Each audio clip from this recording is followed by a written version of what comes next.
The celebration ended in the streets, but it did not end inside Saul. The dancers had gone home, the instruments were silent, and the noise that filled the city had dissolved into evening air. Yet the structure of the song remained intact in his thoughts. Saul has slain his thousands, and David his 10,000s. It was not loud anymore. It did not need to be. Once comparison enters public memory, it does not require repetition to remain active. Saul understood battle.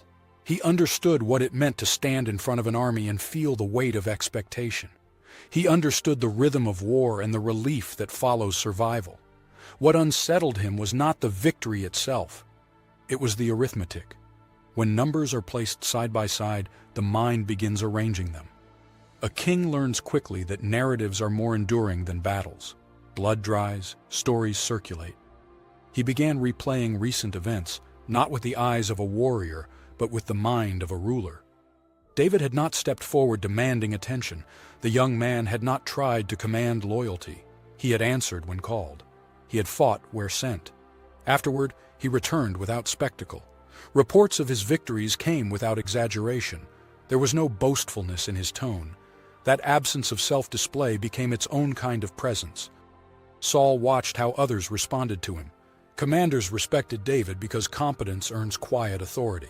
Soldiers trusted him because steadiness under pressure creates loyalty without speeches. Even Jonathan's attachment seemed unforced. Saul observed the bond between his son and David and felt something more complicated than irritation. Jonathan's response went beyond admiration. He did not merely celebrate David's victory. He bound himself to him in covenant and surrendered symbols of rank that normally remain guarded. If loyalty flowed toward David so naturally, what was it about him that drew that response?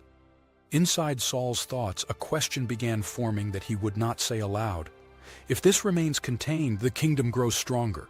If this grows beyond containment, what happens next?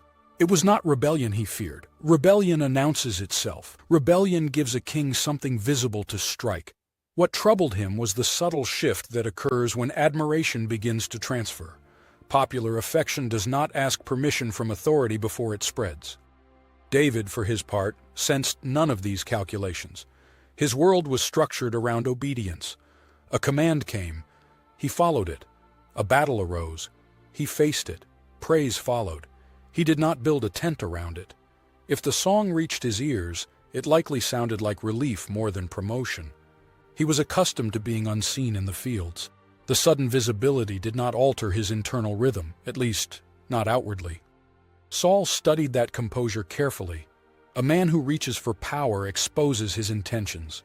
A man who appears uninterested in grasping it cannot be easily accused. There was no arrogance to rebuke, no demand to suppress. That made strategy more complicated. Control is simpler when ambition is obvious. The offer of his elder daughter emerged from this tension. On its surface, the proposal aligned perfectly with custom. The elder daughter would be given first. No one could challenge the order. The condition that followed seemed honorable. Continue fighting the Lord's battles, prove valor repeatedly, earn the bride price through courage. To the court, it would look like elevation. Inside Saul's reasoning, however, the offer carried a second layer. Increased exposure to battle multiplies risk. The Philistine front was not ceremonial. If David fell in combat, no suspicion would rest on the throne. It would be attributed to war, to courage, to the unpredictable cost of leadership in violent times. The king would remain unstained, a solution without visible aggression. David's response introduced no friction. There was humility in his words. He questioned his own worthiness to be counted among the king's sons-in-law. That humility might have sounded appropriate to the court, yet to Saul it removed leverage. There was no pride to challenge, no presumption to correct. The absence of resentment made the trap more difficult to justify, even internally. Then came the quiet turn. When the time arrived for Merab to be given, she was given to Adriel instead. Scripture records the action without commentary. The promise dissolved. The arrangement shifted. Why extend the offer at all? Was it a test? A calculation interrupted? Or did Saul hesitate at the thought of drawing David permanently into the royal family through the elder daughter? Merab's own position remains largely unrecorded, yet she was not unaware. As the elder daughter, her marriage would always carry political weight. If she understood that her name had been spoken in connection with David, she may have felt the tremor of instability in the palace. To be promised and then reassigned is not a minor adjustment. It signals movement behind the curtain. Michal's awareness likely developed differently. Scripture later tells us she loved David. Love in a royal house is rarely uncomplicated. She would have seen the same pattern others saw: the victories, the restraint, the loyalty gathering around him. Her affection did not originate from calculation. It grew in the space where admiration meets personal encounter, yet her love would soon become another instrument in Saul's hands. Jonathan stood in an even more complex position. Loyalty to David did not erase loyalty to his father. He was heir apparent, yet his spirit recognized something in David that transcended rivalry. That recognition must have unsettled him as well. To love a man whom your father views with suspicion creates a tension that cannot remain hidden forever. Saul's thoughts did not stop at disappointment. They evolved into strategy. If one structure did not yield vulnerability, another would be constructed. The king began thinking beyond immediate outcomes. What must be preserved? What must be controlled? What can be shaped without appearing manipulative? The most dangerous shift was internal. Fear does not introduce itself with a declaration. It often disguises itself as prudence. Saul could tell himself he was safeguarding the throne. He could frame his actions as protective rather than reactive. Yet beneath the justification was the persistent question first sparked by the song. What more can he have but the kingdom? David had never asked for a crown. He had not spoken of succession. Yet once Saul imagined the possibility, he began responding as though the future had already declared itself. This is how suspicion hardens. A suggestion becomes an assumption. An assumption becomes defensive action. The dangerous reward had not fully manifested yet. It still wore the appearance of honor. It still carried the language of custom. But beneath the structure, something else was forming. Each adjustment Saul made tightened the tension rather than releasing it.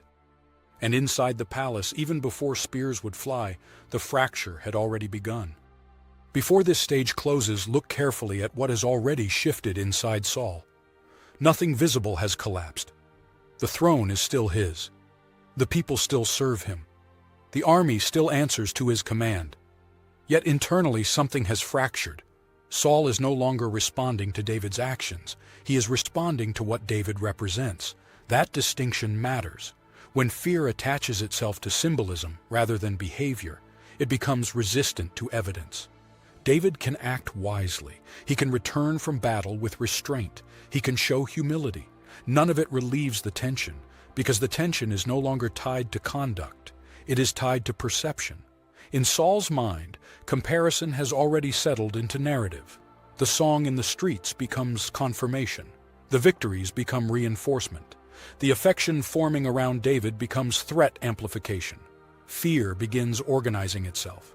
And once fear begins organizing, it seeks structure. It looks for legitimate ways to justify what it already feels. It drafts plans that appear reasonable on the surface. It reframes insecurity as strategy. That is the psychological turn. Saul is not erupting. He is constructing. David, by contrast, is not constructing anything. He is moving through what is placed before him. The absence of maneuvering becomes its own kind of disturbance. A person who openly competes can be confronted. A person who appears steady and unthreatening forces the anxious mind to search harder for danger. This is how internal unrest hardens, not in a single outburst, but in a series of quiet interpretations that go unchallenged. And once those interpretations settle, they rarely remain contained. That is all for now. Like, save, share, and subscribe for more stories that challenge what first appears obvious.